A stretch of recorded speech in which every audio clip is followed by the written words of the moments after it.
మా మామ హల్దీ ఫంక్షన్ లో ఒక్క రీల్ కోసం ఇన్ని టేకులు తీసుకుని ఇంత కష్టపడతాం అని చెప్పేసి అస్సలు అనుకోలేదు. వీడియో మొత్తం లాస్ట్ వరకు అయితే చూడండి, మామూలుగా ఫన్ అయితే ఉండదన్నమాట. తప్పకుండా అయితే నవ్వుకుంటారు. మార్నింగ్ హల్దీ ఫంక్షన్ డెకరేషన్ వాళ్ళు వచ్చేసి నీట్ గా హల్దీ ఫంక్షన్ సెట్ అయితే వేసేసారు. మా మామ హల్దీ డ్రెస్ వేసుకుని నీట్ గా అయితే రెడీ అయిపోయాడు అనమాట. మా మామ రెడీ అయ్యాక మేము రెడీ అవ్వకుండా ఉంటే బాగుండదని చెప్పేసి నీట్ గా అన్నతమ్ములు ముగ్గురం హల్దీ డ్రెస్ అయితే వేసేసుకున్నాము. ఈ హల్దీ డ్రెస్ మా ముగ్గురులో ఎవరికి బాగా సెట్ అయిందో కామెంట్ అయితే చేసేయండి. ఫోటోషూట్ అన్న వాళ్ళు వచ్చేసి మా మామకి సింగిల్ గా వెరైటీ పోజుల్లో ఫోటోషూట్ అయితే చేశారు. తర్వాత మేమందరం కలిసి మా మామతో కొన్ని రీల్స్ అయితే తీసుకున్నాం అనమాట. అవన్నీ చాలా బాగా అయితే వచ్చాయి. మా మామకి అత్తలు పిన్నిలు బాబాయిలు అందరూ కలిసేసి నలుగు పెట్టేసి మంగళ స్నానం అయితే చేపించేశారు. తర్వాత మా అత్తలు పెద్దమ్మలు పిన్నిలు అందరూ కలిసేసి కొన్ని రీల్స్ అయితే షూట్ చేశారు మా మామతో. వాళ్ళు ఎప్పుడైతే మా మామతో రీల్ అయితే షూట్ చేశారో అప్పుడైతే స్టార్ట్ అయింది అనమాట మెయిన్ మ్యాటర్. ఒక రీల్ చూసి ఆ రీల్ లో ఉన్నట్టే యాజ్ ఇట్ ఈస్ డాన్స్ చేద్దాం అని చెప్పేసి లేడీస్ బాయ్స్ అందరం కలిసేసి రీల్ చేద్దాం అనుకున్నాము. నాకైతే డాన్స్ చేయడం రాదనమాట. పిచ్చి గంటలు ఏమంటే మాత్రం పిచ్చిగా అయితే ఎగురుతాము. ఆఖరికి మా మామ కూడా డాన్స్ స్టెప్పులు అయితే ఎక్స్ప్లెయిన్ చేస్తాడు ఎలా వేయాలని చెప్పేసి.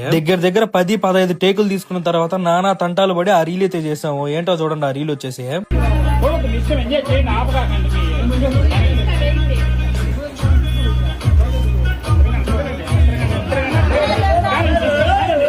తర్వాత మా అత్త కూతురు రెడ్డి డాన్స్ అయితే వేసిందనమాట. మామూలుగా అయితే లేదు, అందరు కొంచెం సైలెంట్ అయితే అయిపోయారు. అంత బాగా అయితే వేసింది డాన్స్ మాత్రము. Okay guys, subscribe and follow లుబట్టి ఛానల్. See you.